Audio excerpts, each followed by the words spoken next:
आम आदमी पार्टी ने नरेंद्र मोदी सरकार ते 1984 सिख कतलेआम दे मुख दोषी ਅਤੇ ਕਾਂਗਰਸੀ नेता जगदीश टाइटलर ਨੂੰ ਬਚਾਉਣ ਦਾ ਗੰਭੀਰ ਦੋਸ਼ ਲਾਉਂਦਿਆਂ ਕੇਂਦਰੀ ਫੂਡ ਪ੍ਰੋਸੈਸਿੰਗ ਮੰਤਰੀ ਹਰਸਿਮਰਤ ਕੌਰ ਬਾਦਲ ਤੋਂ ਤੁਰੰਤ ਅਸਤੀਫੇ ਦੀ ਮੰਗ ਕੀਤੀ ਹੈ।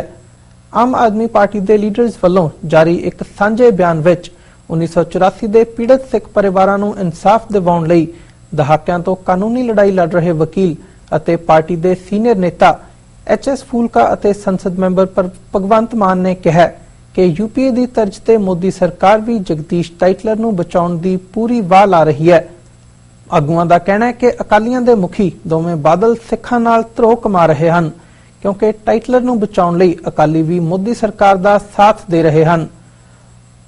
ਆਮ ਆਦਮੀ ਪਾਰਟੀ ਦੇ ਆਗੂਆਂ ਨੇ ਇਹ ਵੀ ਕਿਹਾ ਕਿ 1984 ਸਿੱਖ ਕਤਲੇਆਮ ਦੇ ਮੁੱਦੇ ਤੇ ਵੋਟਾਂ ਬਟੋਰਨ ਵਾਲੇ ਸ਼੍ਰੋਮਣੀ ਅਕਾਲੀ ਦਲ ਦੀ ਸੰਸਦ ਮੈਂਬਰ ਅਤੇ ਮੋਦੀ ਸਰਕਾਰ ਵਿੱਚ ਕੇਂਦਰੀ ਮੰਤਰੀ ਹਰਸਿਮਰਤ ਕੌਰ ਬਾਦਲ ਨੂੰ ਮੰਤਰੀ ਮੰਡਲ ਵਿੱਚ ਬਣੇ ਰਹਿਣ ਦਾ ਨੈਤਿਕਤਾ ਦਾ ਕੋਈ ਆਧਾਰ ਨਹੀਂ ਹੈ।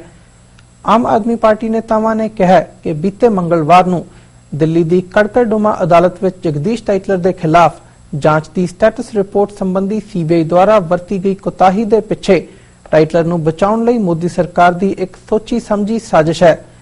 ਸੀਬੀਆਈ ਨੂੰ ਅਦਾਲਤ ਦੇ ਨਿਰਦੇਸ਼ਾਂ ਦਾ ਵੀ ਕੋਈ ਸਨਮਾਨ ਨਹੀਂ। सीबीआई ने अदालत के निर्देशों ਨੂੰ शिक्के ते टंगदिਆਂ 2 फरवरी ਨੂੰ स्टेटस रिपोर्ट की ना पीड़ितां ਨੂੰ जानकारी दी ਅਤੇ ना ही पीड़ितां ਦੇ वकील ਨੂੰ जानकारी देनी जरूरी समझी। सीबीआई के इस रवैये उत्ते बतौर वकील बहस करते हुए फूलका ने अदालत विच कहा कि इस तो साबित हुंदा है कि सीबीआई जगदीश टाइटलर ਨੂੰ बचाउण ਦੀ कोशिश कर रही है। दलीलां सुन के अदालत ने सख्त रुख अपनाउंदे हुए सीबीआई ਦੇ ਐਸਪੀ ਨੂੰ 22 फरवरी 2016 ਨੂੰ ਅਦਾਲਤ ਵਿੱਚ ਪੇਸ਼ ਹੋ ਕੇ ਸਫਾਈ ਦੇਣ ਦੇ ਆਦੇਸ਼ ਦਿੱਤੇ ਹਨ। ਫੂਲਕਾ ਅਤੇ ਭਗਵੰਤ ਮਾਨ ਨੇ ਦੱਸਿਆ ਕਿ ਜਗਦੀਸ਼ ਟਾਈਟਲਰ ਨੂੰ ਬਚਾਉਣ ਲਈ ਸੀਬੀਆਈ ਦੀ ਇਹ ਤੀਜੀ ਕੋਸ਼ਿਸ਼ ਹੈ।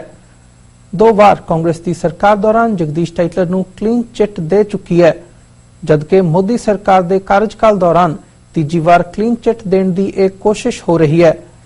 ਇਹ ਕੋਸ਼ਿਸ਼ਾਂ ਇੰਨੀ ਸਾਵਧਾਨੀ ਅਤੇ ਚੁੱਪ ਚਪੀਤੇ ਕੀਤੀਆਂ ਜਾ ਰਹੀਆਂ ਹਨ कि मीडिया तो दूर पीड़ित परिवारों को भी इसकी सूचना करनी जरूरी नहीं समझी जा रही।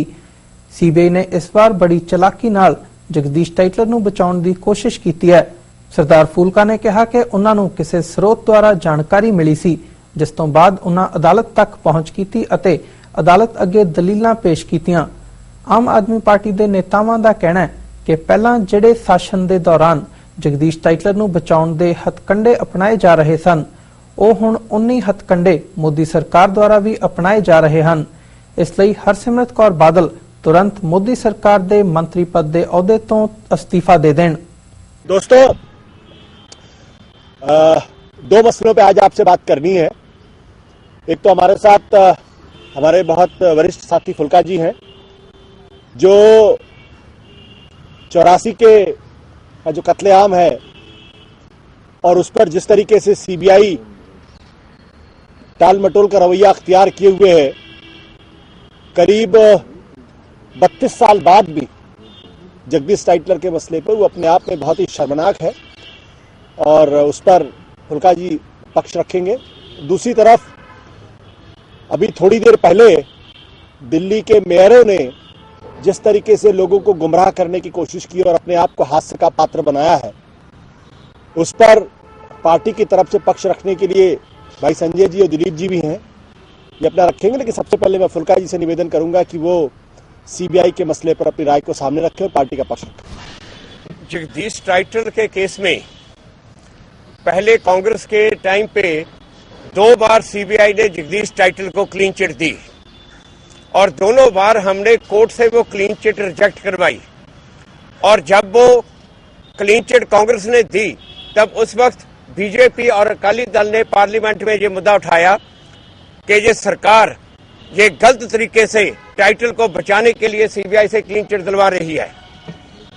जब दूसरी बार क्लीन चिट कोर्ट ने रिजेक्ट की तो तीसरी बार फिर ये बड़े अफसोस की बात है कि सीबीआई ने मोदी सरकार के होते हुए, जिसमें अकाली दल भी भाईवाल है, और 24 दिसंबर 2014 को फिर टाइटलर को क्लीन चिट दे दी और बड़े छुप के दी, डिस्क्रीटली दी, ना मीडिया को बताया ना ही पीड़ित को बताया।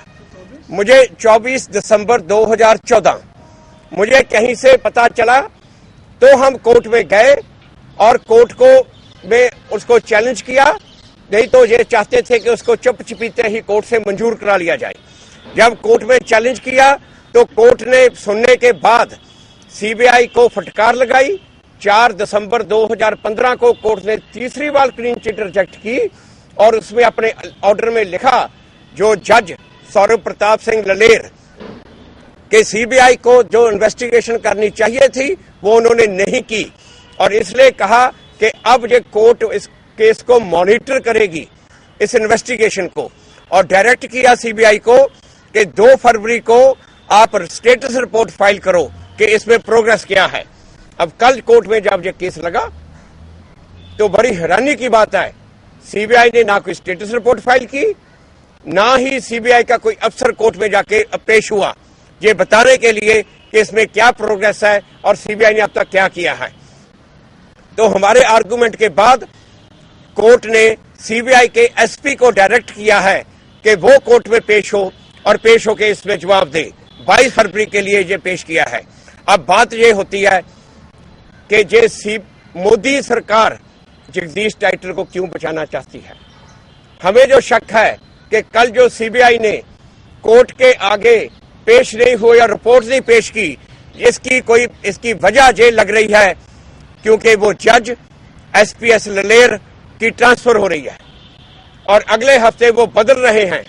हमें ये लग रहा है कि सीबीआई ने जानबूझ के, क्योंकि बड़ा सख्त जज है, फेयर जज है, उसने क्लीन चिट रिजेक्ट की थी, तो जानबूझ के उस जज के आगे ये रिपोर्ट नहीं पेश की, ना ही उसके आगे पेश हुए।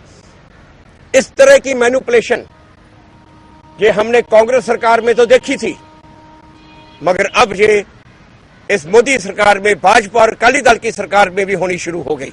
ये बहुत अफसोस की बात है कि ये दोषियों को, टाइटल जैसे लोगों को, जिन्होंने हजारों लोगों का कत्ल कर जिम्मेवार हैं, उनको उसी तरह बचाना शुरू कर दिया जैसे कि कांग्रेस सरकार पहले बचाती थी। तो हम ये डिमांड करते हैं कि अकाली दल की हरसिमरत कौर बादल जो वहां पे मिनिस्टर बन के इस कैबिनेट में बैठी है, उसका कोई हक नहीं है जब सरकार इस तरह से शरेआम इन 84 के कत्लेआम के दोषियों को बचा रही है कि वहां पे मिनिस्टर बन के बैठे। तो हम हरसिमरत कौर के इस्तीफे की मांग करते हैं। एक तो फुल्का जी ने अभी जो मामला रखा, ये बहुत ही गंभीर है कि नरेंद्र मोदी की सरकार, जिसमें अकाली दल भी शामिल है, वो 84 के गुनहगार जगदीश टाइटलर को बचाने में क्यों जुटी हुई है। इसका जवाब प्रकाश सिंह बादल और हरसिमरत कौर को भी देना चाहिए और नरेंद्र मोदी जी को भी देना चाहिए।